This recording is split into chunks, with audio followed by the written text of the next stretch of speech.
And people say, yes, what's the difference? You know, the Bible's just another book. No, first off, that's wrong. The Bible's not a book. The Bible's 66 books. 40 different people wrote it. Over 1,500 years. There's never been a book like that in history. Ever. Does that make it the Word of God? No. It just means it's worth considering. Because there's never been a book like this. Gives you some reason to consider it over the others. Well, how about history? For hundreds of years, archaeology has used the Old Testament and New to find buildings, to find people, to find civilizations, to find kings that didn't exist or they didn't think they did. And suddenly the Bible said they're there and they dug it up and there it was. Does that make it the Word of God? No. It means it's historically accurate. Real people really existed and really wrote down what they saw. It's worth considering.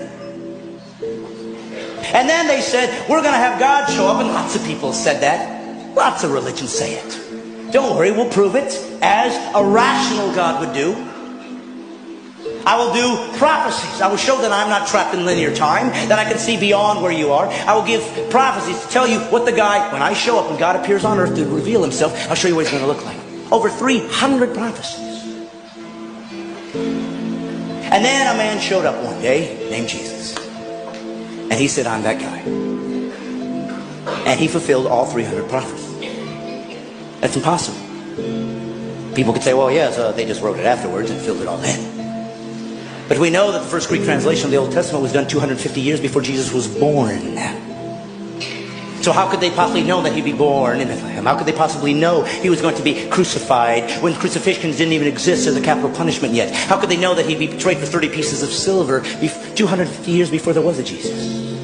Does it make it the Word of God? No, but it's starting to get close.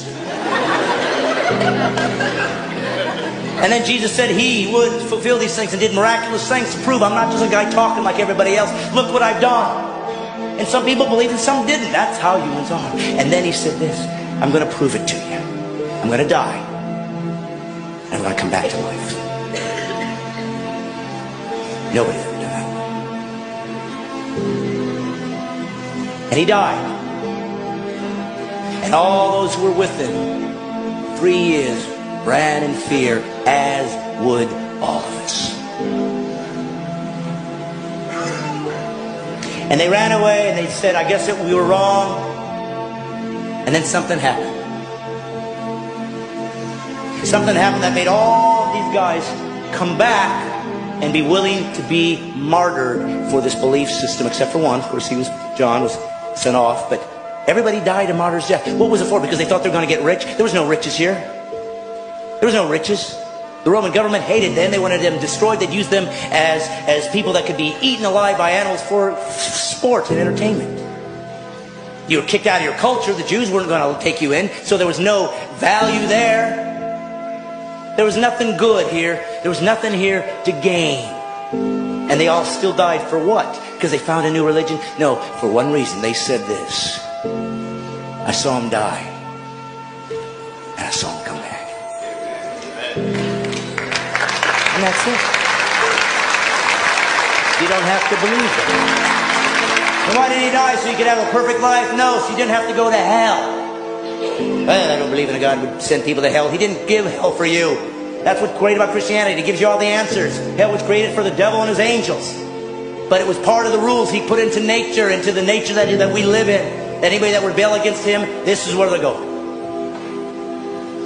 So once we did that, he could have bailed out. Sorry, you're going to hell. He did. He said, don't worry, kids, I'm coming down.